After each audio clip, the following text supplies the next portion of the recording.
Urban planning, unlike architecture, which focuses very much on buildings and their detail, urban planning is interested in the city at a much bigger scale. So you might be planning at the building scale, but you're also interested in the spaces in between buildings. You might be planning a neighbourhood, a district, a city even, or even you might be preparing a national planning framework. So the important thing is that you're working across lots of different scales. Secondly, you're interested not only in the physical buildings, but you're also interested in economic, transport, social, political factors. So you're bringing all those things together. You might be interested, for example, in how old buildings can be protected and preserved in a city that is rapidly expanding, such as London. So it's how to integrate the new and the old. You would be possibly working on a regeneration site where previously, say, derelict piece of land is brought back into use, brought back into positive use, maybe to deliver housing or employment. We're also interested in transport planning. So that could be a specialism that you would take later, but in transport planning we're thinking about sustainable transport solutions for the future, but also how to minimise the sometimes negative impacts of sort of large transport infrastructure, large rail or road infrastructure that can go through cities, and what that means for the communities living around them and how we can address that. We're also interested in sustainable building, so how to work with property developers, investors, to build more sustainable buildings for the future. And finally, we're interested in the governance of cities, so politically how they're run and how governments will work with, say, the private sector, communities and other players in the city to shape its future. So the great thing about doing a planning degree is that you are exposed to a wide variety of teaching methods. So we don't traditionally sit in a classroom or in a lecture theatre. Well, we do sometimes, but not all the time. So you will also be doing lots of group work, working with people from a variety of different backgrounds with different skills to put together a group project. That might involve a site visit either somewhere in London or abroad in the first and the third years. We offer an international field trip to a European city. So you might be doing a project on a European city. We do a lot of project site-based work in London because we see London as our laboratory, it's just on our doorstep. So at the Bartlett School of Planning you will be learning through a variety of methods, through lectures, seminars. We do a lot of group work. We offer an urban design strand within all of our 3 courses. So you will be learning how to draw in your first year, you'll be using different software packages, and you'll also be going out on site doing very exciting work in the real world. So for example, last year our 3rd year undergraduates did a project around the Battersea Power Station and the whole swathe of land that is still not very underdeveloped on that side of the river in London. So we are open to students from a wide variety of backgrounds. You can come to us with practically any subject apart from general studies at A-level. So that's the beauty of it. We do have an urban design focus in our courses, but we don't ask, say, for art at A-level. It is a benefit but not a requirement. We are looking for good grades, so in the planning and real estate the entry requirement is AAB, or the IB equivalent might be 36 points. And we do accept a wide variety of other qualifications. You would just need to know what the equivalent is. For our urban planning, design and management and urban studies undergraduate courses, the entry requirement is ABB. So as part of the application process you will need to write a personal statement, and what we're really looking for in that statement is evidence of your passion and interest in the subject and in cities more generally.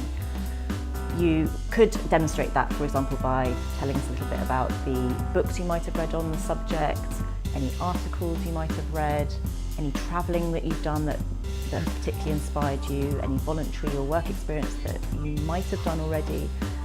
You know, it's not necessary, but all that helps to build a picture for us and tells us a little bit more about why you're interested in the subject.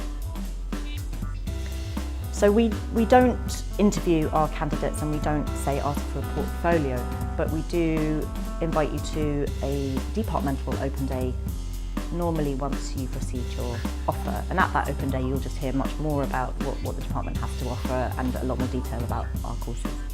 So what a lot of students or applicants at this stage want to know is, where might I be working once I've finished my degree?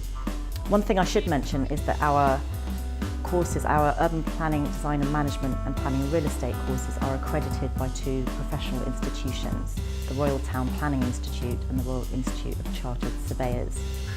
And what that means for the Royal Town Planning Institute, that means that if you complete your undergraduate degree, do a further years in a relevant MA subject, and then have 2 years work experience, then you will be a professionally accredited planner. Now that means that you can either work in the public sector at any level, at the national level. You might be working with the Mayor of London and City Hall, you might be working at a number of local authorities, you might be working internationally in government organisations.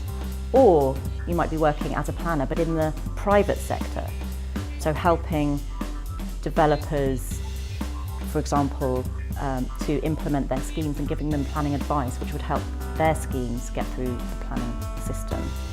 So those are the two main destinations where you might work professionally as a planner, but a lot of our students don't go the whole course, and they often complete the planning degree and go into a number of different fields which are related to planning, but you're not working directly as a planner. So you might be, say, working in housing management, in economic development, in community planning, in urban regeneration, in economic environmental management, those sorts of things. So the scope is very, very broad. So being based in London, we have a lot of the major employers in the field on our doorstep, and we have excellent connections with those, and we really use those to help our undergraduates make that transition into employment. So for example, in the third year, in the third term of your third year, instead of writing a dissertation, you will actually go into a 2-week work placement.